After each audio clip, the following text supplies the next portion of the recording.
My name is Edward Wedge, and I became a member, or I guess a partner in ministry here with Grace about 4 months ago.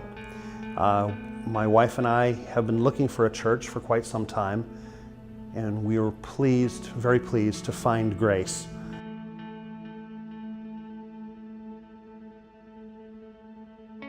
The Faith in Action project that I decided to join here at Grace was the Uncommon Carpenters. They are a group that gets together and does ramp projects for handicapped people. We build decks and ramps and accessibility for the handicapped.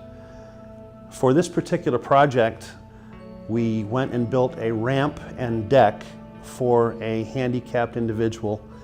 He needed access to get out the back door of the house, down the ramp and through the garage, and then a second team who was out there with us that day worked on the driveway, which was all gravel, and they put down pavers and concrete to make a nice smooth transition for the wheelchair to go all the way from the car into the house.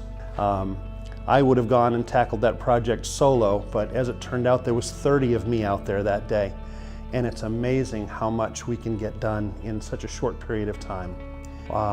One of the things that was a lot of fun for me personally, I was able to do a lot of the finish work, and I had to leave early, and I told Jake, Jake is our lead on this project, that I thought it needed to be sanded along the rails, so I didn't want anybody to get a splinter in their hand. And he said, "Don't worry about it, we'll get it taken care of." And I did worry about it. In fact, the Lord put it on my heart so much that the next morning I went back over just to see if it had been done. And not trusting that it had been done, I brought my router and 200 foot of extension cord and plugged in, and nobody was home. I knocked on the door, I walked around, and I said, "Oh boy, I'm gonna breaking and entering to do a faith project for the church." But as it turned out, I was able to open the door in the backyard, plug in, and I routed all the rails and made everything nice and smooth. I heard later that Colette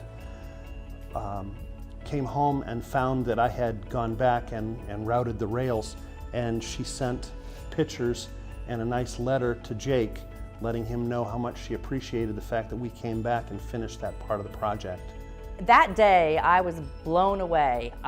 They arrived at the house at 7 in the morning, 30 of them, and they worked all day long. I mean, till 5 o'clock at night. They were just incredible, and then when it was done, they were just, you know, they were fine. They were like, "We're so glad we were able to do this for you." It was just such a really nice group of people, and there's no words to describe how much we appreciate it. I've really enjoyed being part of this program, and I am an uncommon carpenter, and I will continue to be an uncommon carpenter, and I wish to continue to be used by the Lord. And having an opportunity through Grace to be able to come out on a regular basis and use my skills for this mission, I've often wondered to myself, you know, what would I do if I was called to the mission field? You know, would I go to East Africa and you know, the Ukraine or someplace? Would I be able to do that? Would I be able to commit to the long-term commitment of being in a mission? And through the church, the understanding, missions don't necessarily have to be long-term overseas. They can happen a couple hours on a weekend, once or twice a month.